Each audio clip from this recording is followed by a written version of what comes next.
So we're going to hear from Carlea Wallace today on, one of the top producers nationwide on, her background, what helped her come here to Family Heritage, what's helped her be very successful, and some awesome technical content that she does really well out there in the field as well. So we're super fired up. I'm going to shift gears, shift it over to you, Mrs. Wallace.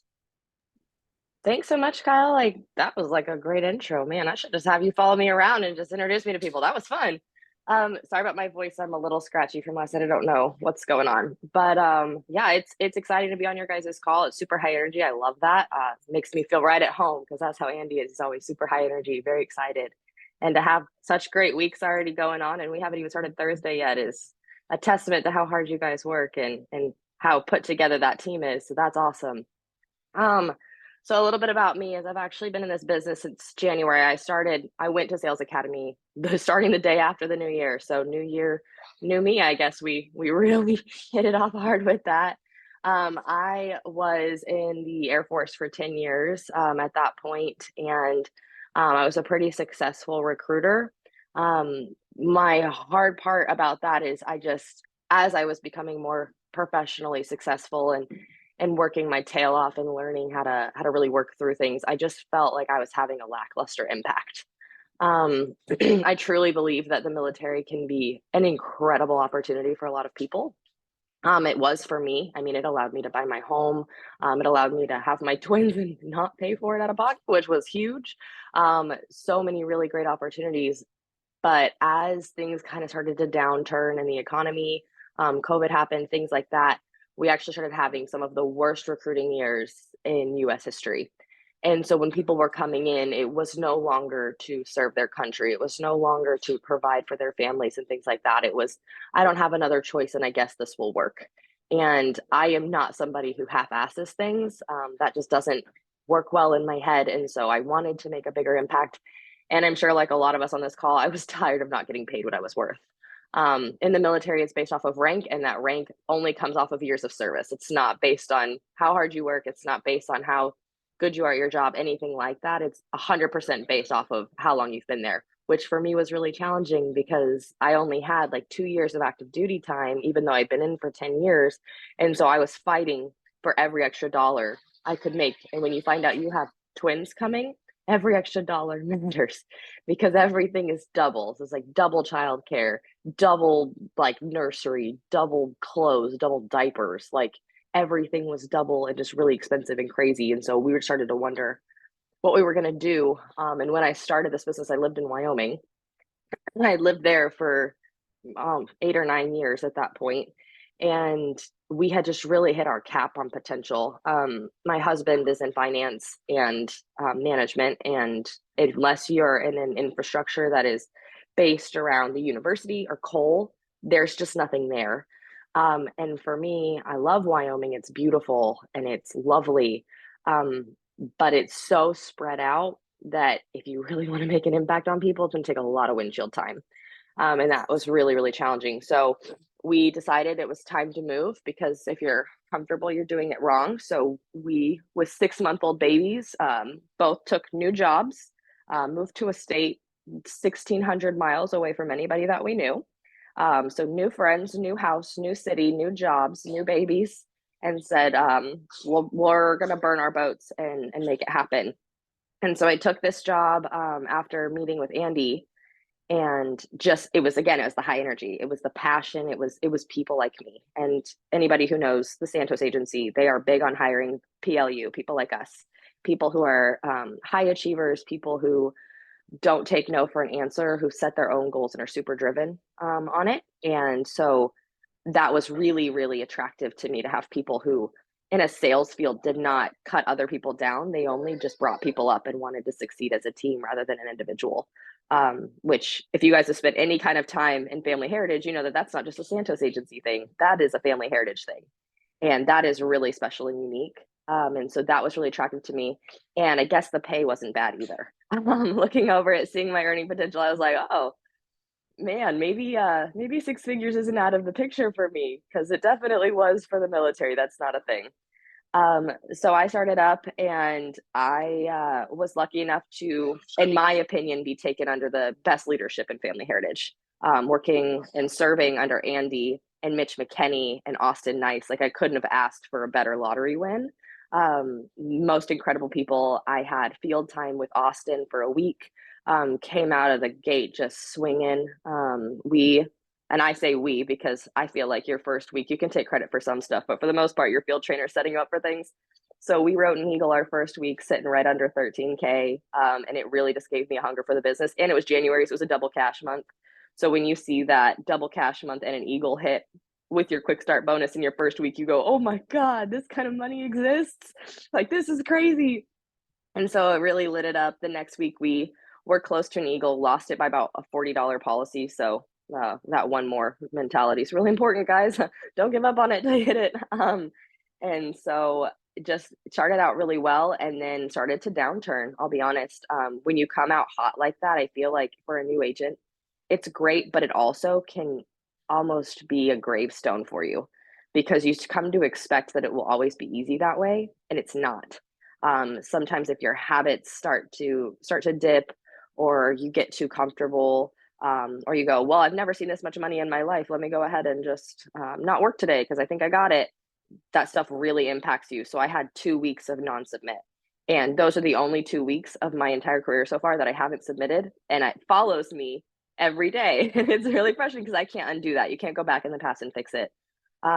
So it kind of tapped something into me that was really important. And because I was so early on and had those 2 really good first weeks, the week we moved from Wyoming to Tennessee, so 3 weeks into my career, I got invited to Leadership 101. And if you haven't been, highly recommend qualifying and going to that because that is a game changer. When I went there, I realized that the reason I was struggling was because I hadn't established my why. And again, I got super blessed. I roomed with Beverly the Eagle Rogers, like an absolute legend in this business. And we had a conversation and she says, why are you doing this? And I said, well, I mean, financially, like it's a huge impact, the freedom and flexibility, like that sounds amazing. And she's like, no, no, no. You can do so many jobs and get those things. Why this? Because this is not the easiest way. There are a million easier ways to make money and have freedom and flexibility. There are. And I realized at that moment that the reason I had picked this was for impact. And we actually had probably one of my closest family friends that one of my kids is actually named after, had been terminally ill for the last decade. And because of that illness, he was having seizures, things like that. And he was an iron worker. If you're having seizures, you can't drive, you can't get to work. So he lost his job, which means he lost his health insurance. And by the time he passed away, on my flight home from 101, because that was a nice little nail in that situation, they had gone through all of their life insurance. Almost $1 million of life insurance was just gone. And we talk about it all the time. Life insurance is for after you pass to take care of the family. It's not while you're living. And that's why what we do is so important. And so that finished establishing my why of I will never let another person have a situation like that happen because I didn't talk to them. I might not be able to tell every person and get every person to see it how I see it, but I'm going to do my part and make sure not a single other person doesn't know that it exists. And that is the unfortunate reality of the world that we live in is no one knows that we exist. I don't know how often you guys go into places and you're like, yeah, I'm with a company called Family Heritage. And they're like, who? Is this like Aflac? And you're like, no, this is better than Aflac. Aflac sucks. What are you talking about? So in those situations, you're like, yeah, I want this to be a household name. I think that's a big thing that David Chesmore always really, really talks about. And he's 100% right is there is no reason that everyone shouldn't have supplemental just like they have health insurance because health insurance doesn't cover a ton of things. Life insurance doesn't help them unless they are terminal. And even if they're terminal, they don't want to use that up because they're terminal. So their family's going to be without them very soon. And we don't want them to be left in a situation where their lives are turned upside down. So for me, it was the opportunity to have all of my tools in my tool belt. But it's not like from that moment on, like everything was easy. You guys know you could do everything right and then still have a week that sucks. And that happens all the time. But I think this job is really magical in the fact that it shows you what you're capable of, as well as humbling you. If you think you're doing really well, it's going to show you everything in you that sucks. I found out how complacent I was. I found out that sometimes I talk too much and I need to let other people talk because you're not getting anywhere with anybody by talking over them. I learned all kinds of things about myself that I was like, yuck, I don't like that. But this job not only shows you those things, but teaches you how to fix them. I think all of us want to be a Kyle Schneider. All of us want to be an Andy Santos, right? Just overly positive, successful, kind, generous people. Like that is, I think that's all of our goal, right? If you wouldn't be in this business if that wasn't your end goal was to give back. And that is very attractive. And that's what this job does. But they don't just do it overnight. It takes years of just getting beat up on. So 8 months in, I'm like, okay, so I've gotten pretty beat up on. And every time I have like a good week happen, then it beats up on me again. And so that was a big thing. And Kyle also asked me to talk about like my family balance. Obviously, having a young family adds some conflict into the ease of this job. Obviously, we have to travel for train mores and agency days and like leadership academy and things like that. There's a lot of opportunities to go travel, and usually when you do those things, they're big investments into your long-term career, even though it doesn't feel like it in the moment sometimes. Um, and so I try to limit my travel. I made a deal with Austin when he asked me to start field training because I told him I wasn't training until a year, and he negotiated me down to 6 months. And so I told him I was like, I will only travel 1 week a month. That's what Christian Power does. Christian Powers has a great family dynamic. His wife actually works for our agency. They've got 3 kids. He teaches he coaches their like flag football team for his kids, all of those things. And he limits himself to 1 week a month. So you pick a train more, or you pick me traveling to train, or you pick some kind of family heritage function, but it's 1 week a month. That way I'm not putting pressure on my husband to take care of 15-month-old twins, because that is a huge ask. And most of those of us who have family understand what a sacrifice that your spouse makes in order for you to be successful here. And so my husband has been huge in my success with this. But it's also a routine thing. When you have twins that are this little, you can hear them like they're doing their routine. Like this is their life every day. So the hardest part for most people is getting out of bed in the morning, right? I'm so tired. I just don't have the energy to do this. All of these things, right? Well, I have 2 built-in alarm clocks that make sure I get up. And it's funny because any day, so I'm part of the 5 a.m. club. Those of you who haven't read that book, highly recommend it. I'm part of the 5 a.m. club, and I find myself every morning that I am struggling to get out of bed to go do my exercise at 5 a.m. that I just don't want to do. One of them starts crying and makes me get out of bed. It's magical. It happens every time. And I think that they hold me accountable more than anything because I have to get up with them. I have to take care of them. Then I have to get them ready for the day. Then I have to make breakfast. And if I'm going to work out, I have to do it before then because there's only so many hours in the day. And then I have to take them to daycare. Well, if I'm taking them to daycare, I'm already out in the field. I might as well go work. Then I'm going to pick them up from daycare. Well, why would I go home early? My husband works from home. So if I walk in the door, he's like, what are you doing here? Get out. You have work to do. So I think they're actually like having a family in this business. If you do it right, it's a superpower. It makes it a lot easier. Ariel Lathan, she's on my team right now. She's brand new and she is lighting it up. She has literally sold more in a month than most people sell in a quarter. I think she's sitting at like 59,000 right now. It's crazy. Like she's just lit up the whole field. And she's single. She has no kids. And I can tell when I look at her stats, the days that she couldn't get herself out of bed. And I think the hard part for her is that there's nobody holding her accountable but her. So you have to be that much harder on yourself if there's no one relying on you. And so I think they're honestly my superhero. Plus, it doesn't hurt that I meet all of the parents that are local business owners and the daycare that is privately owned and really likes what we offer. So that's been some really good client base as well. I'm a huge believer of start conversations anywhere you are. Every time I've gone on a train more, I've sold a policy on the plane. Every person who does a service for me, hair, nails, mechanic, all of it, they're all clients of mine. I do business with people that want to do business with me, but I also make sure that those people that I care about are taken care of first. I think that's a huge priority. If you love somebody, why would you not do your very best to make sure they're taken care of? So that is pretty much where I've been so far in my career. How much time do I have? Okay, I've got like 10 minutes. I think I'm right at where you were hoping for. So I'll do a little bit of our technical stuff, and then I'll try to go through it quickly so you guys can ask questions if you have any. So I'm going to go into a little bit of building the need. In my opinion, it's the most important thing that we do. This is the difference between making and breaking, protecting a family. And so I'm not going to go through the whole thing because obviously there's a lot of stuff that's to it, but I'm going to go through the meat and potatoes of it. In my opinion, the most important thing that happens with building the need is taking your time. A lot of people rush through things, and that's where you lose it. So it starts right on that first page. So you have that page, right, and you're sitting in front of somebody and you're like, I'm sure like most people, you know, somebody who's been through like cancer or heart attack or an accident. And a lot of people go, oh yeah, I know. Which one concerns you the most? No, no, no. You want to go, yeah. So I was talking to so and so, and they were talking about their sister. She just got done going through leukemia. That was really hard on their family. Who's the person closest to you who's been through something like that? And you're going to take time on every single one to get a story. Um, you give a story to get a story. So that's where like being in here for a little while and having names and stories built up. Or if you don't have those stories and you're pretty new, go on GoFundMe and find the things in their local area that have been going on. Take a screenshot of it and you can show it to them during, because anytime that you're talking, they're not buying. Anytime that they're talking, they're selling themselves. So you want them talking as much as possible. So you find out all of the different stories that they have.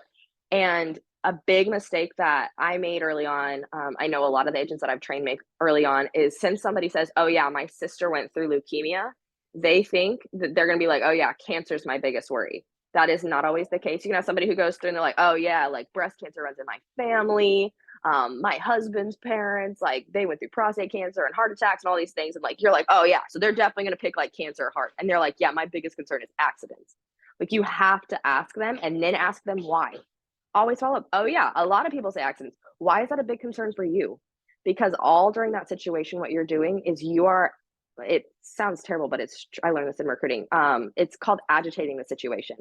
So if you show somebody and they're showing themselves what a big deal something is, they are finding out in their head, oh, I have this problem. And then later on, you're going to solve that problem. So they're more open to solutions on it. So make sure you take your time on that. The next couple pages are great, but the big page where usually you make or break a sale is your iceberg page. When we say, hey, this is the most important page I'm going to show you, and if it makes sense, you're going to want extra coverage. That's true. That's the biggest thing, but you need to understand where they're coming from and what they have and what they don't have. So that's when we go, I would imagine you're like most people that I talk to, you've got some kind of major medical. They'll either say yes or no. To be honest with you, I don't care what they say. It doesn't matter. It's like, that sounds terrible. Like I don't care, but it doesn't matter either way. I'm going to respond either way. So if they say, nope, I don't have any health insurance, you're like, awesome. You're going to love this. If they say, oh yeah, I've got TRICARE, it's 100% covered. Like we have the best insurance and we don't pay a dime for it. Awesome. You're going to love this either way, because they are, right? Because this works no matter what you have. If they say, yep, I've got TRICARE, I got Blue Cross Blue Shield, I've got great health insurance, whatever. You'll ask, who is that through? If they haven't already told you, yeah, it's Blue Cross, it's Cigna, it's whatever. And then do you pay for that, or does that come through the business or a spouse's business? And they go, oh yeah, it's the business pays for it, or no, we're through Marketplace, or yeah, I get it through my spouse's work. If they say spouse's work, where does your spouse work? What do they do? Find out information about them, because if they give you a spouse objection here in a minute, guess where I'm going? I'm gonna go see their spouse, because they just told me spouse makes all the decisions on it. So why wouldn't I go talk to spouse? And now I know where they work and what their name is. So you're getting information this whole time. And then we go, yep. So as you know, there's two types of costs: direct costs and your indirect costs. Direct is going to cover everything that, like medical costs, pharmacy, all of that kind of stuff, the stuff that we're used to. Indirect costs is everything they don't cover. Do you know what I mean by indirect? Do not answer for them. Don't answer for them. I don't care what they say. It is okay to be awkward. It's okay to sit in silence. Whoever answers first loses. Don't lose, because this business is such a control thing, and you have to be in control in order to show them what their gaps are and what they need. When you're sitting in silence, you have no idea what's going through their head. They could be sitting there being like, oh man, well, that would be like my more. They could be answering in their head, but you're like, yeah, so like, what expenses do you have? And they're like, oh, okay. Well, you just interrupted their train of thought. So don't do that. So sit in silence. If they go, I don't know, be like, okay, that's really easy. So let me dig a little bit deeper with you. Are you married? Or you already know that they're married and what their spouse does? Cool. Do you have kids? Oh, you have kids? Do they play any sports? Oh, what sports do they play? Oh, they play football? Oh, your daughter's in gymnastics? Oh, they're super musically inclined, but they aren't very good at sports because they have no capability of like knowing their left and right and not tripping over their own feet. Got it. Cool. Who's the breadwinner in y'all's family? Oh, your husband is? Oh, you are? That's giving you usually a pretty good insight to who a decision maker is. A lot of times. And this is also where objections come up. Oh, you know what? Like my wife handles all that. That's not really my thing. Okay, cool. Now I know that I'm not going to sit here and waste time on this. I'm going to set up an appointment to meet with both of them, because I don't need to demo everybody. If you demo everybody, you're setting yourself up for failure. That's what most salespeople do, is they shove it down their throats and make them buy something. When you force someone to buy something, all they do is turn around and cancel. If you sit there and go, oh, totally makes sense, I get that, you close that iPad, do you know how much rapport you just built by not shoving something down somebody's throat? They're going to remember you. They're going to respect you. It's going to gain so much with them. So you're going to go through, you're going to understand, you're going to really agitate stuff. And then you're going to ask the critical question. Arguably, in my opinion, the most important question you can ask. Okay, so let me ask you, with your husband making more money and he works in the oil fields, God forbid he goes through something like cancer or heart attack or an accident. And I say all of them here, regardless of what they picked. If he goes through something like cancer or a heart attack or an accident, and you guys are out of work for 6 weeks, 6 months, a year plus, and I would imagine, I mean, with you guys being married, that's probably your best friend. So if he's out, you're probably out too, because you're probably gonna be with him, right? Oh yeah, for sure. Oh, if that happened to your kids, right, you'd probably be out with them, because if it happens to them, it might as well happen to you. Yep, exactly. Cool. So if you guys are gonna be out for 6 weeks, 6 months, a year plus, what impact would that have on y'all's family? And they're gonna be like, it would devastate us, or it's a big one. That is not a good enough answer. Be like, oh yeah, for sure. I hear that all the time. Why would that be an impact for you guys? Get information. You need at least 3 reasons why that would be a big impact for them. Oh, just like not working, we wouldn't have any money. Yeah, absolutely. What kind of monthly expenses do you have? Oh man, we got the mortgage, we got like car payments. For sure. Yeah. Yeah. What else?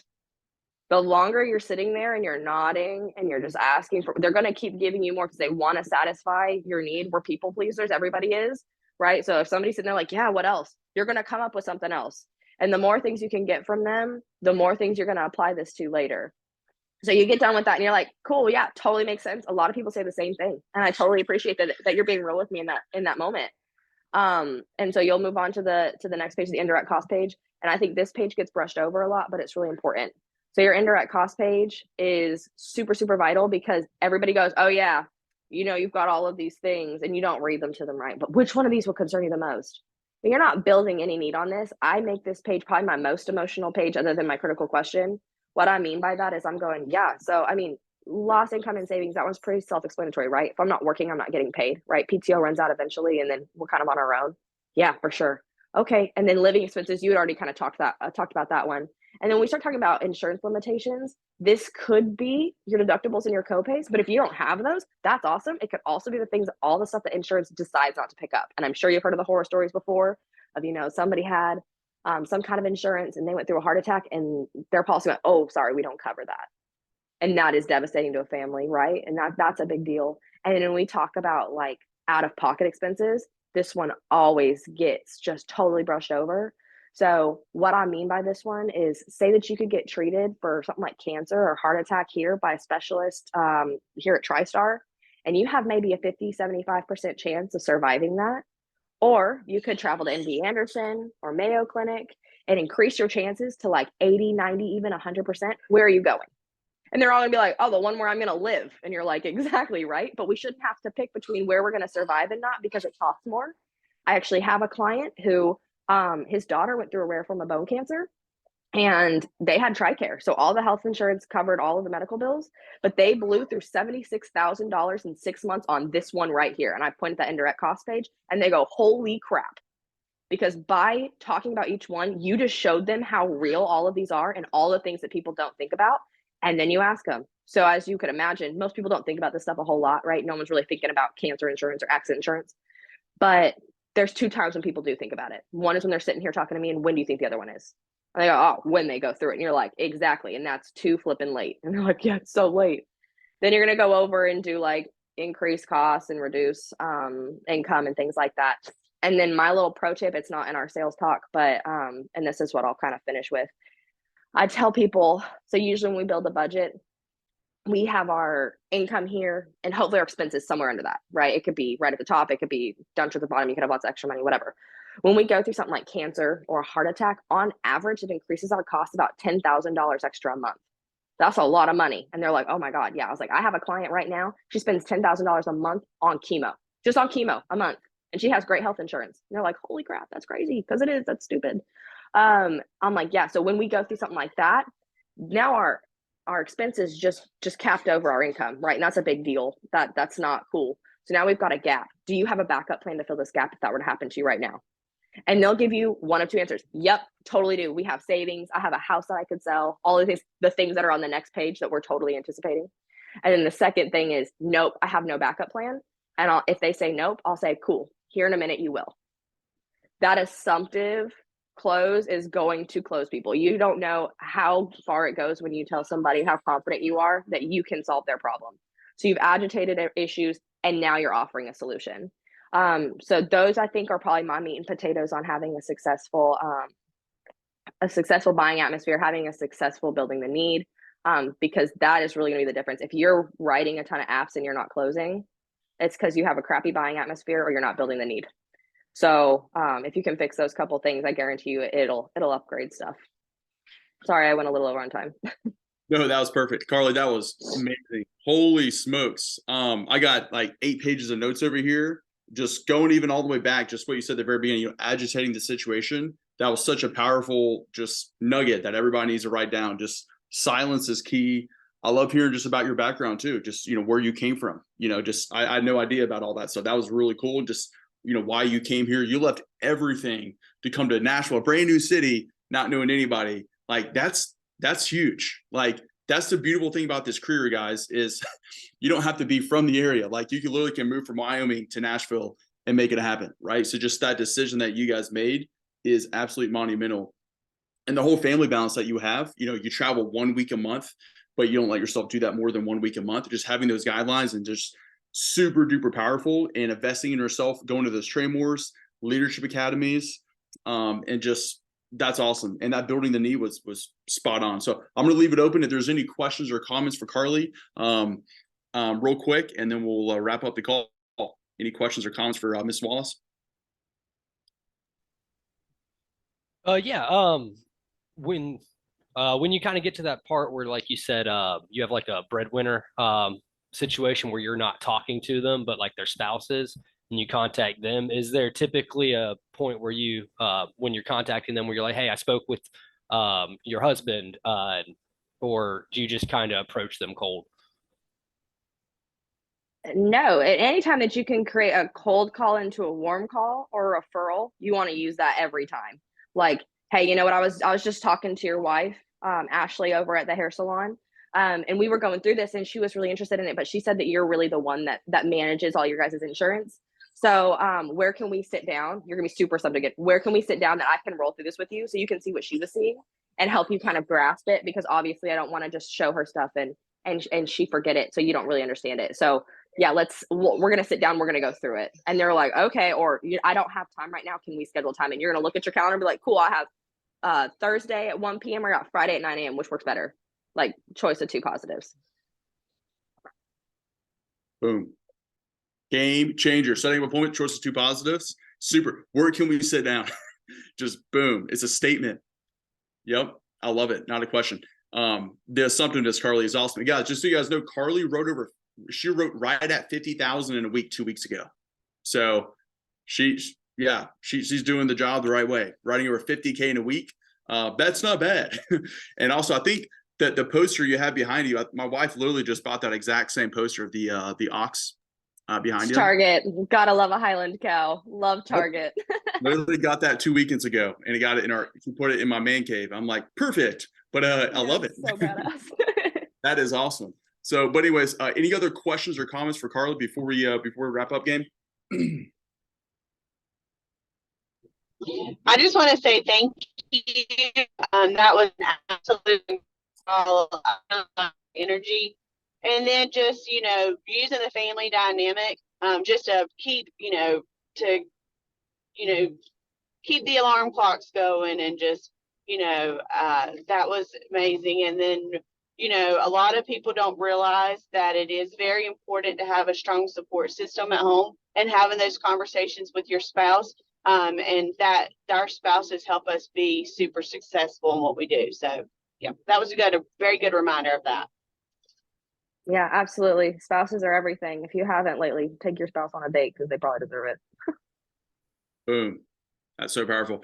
And I'm gonna mention 2 points that really stood out to me, as well. As one of them is just you wake up early. You're part of the 5 a.m. club. Like that's a game changer. Like you've got young kids, and you do your workout, it sounds like before they even get up. So waking up early is awesome, so just that right there. And guys, she's a top producer. She's number 23 in the nation. She started this year. If you want to be a top producer, you got to do the habits of what top producers are doing. Well, that's what a top producer is doing right there. They're waking up at 5 a.m. They're not sleeping in until 7. They're waking up at 5 and doing all the things that people don't want to be doing, right?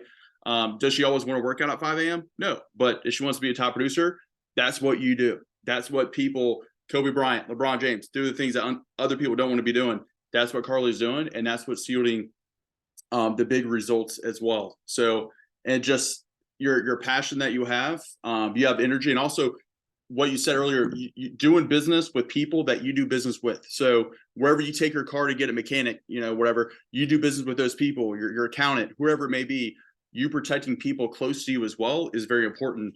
And that's powerful. Yeah, that shows that you have true conviction of what you're doing when you're not scared to show it to everybody in your circle as well. So that is powerful. That conviction that you have, Carlea, is huge. So Miss Wallace, thank you so much for being on. Can't wait to see you again in Puerto Vallarta here in a couple months. And you crushed it today.